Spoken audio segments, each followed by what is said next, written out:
Willst du von Schwunden in den Freien auf der Markt?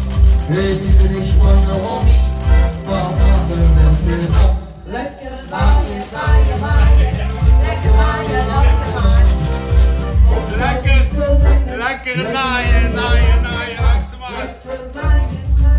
Lisette en Jo, de hoofdact van de Schellewijkserdag. Ze zijn nu aan het oefenen, hun grootste hit, Lekker naaien langs de markt. Dat ga ik jullie ook spelen nog. Ja, denk ik ook.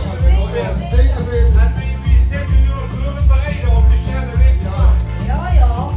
13 juli op de Schellewijkserdag. Ze hebben het t-shirt al aan.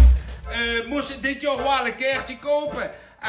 Maar ja, goed, dat zit ik allemaal in de comments. Dus Jo en Lisette, het topact op de Schellewijkserdag 2, de 3e internationale Schellewijkserdag. Lekker naaien, lekker naaien op de markt. Opstaan is zo lekker, lekker naaien langs de markt.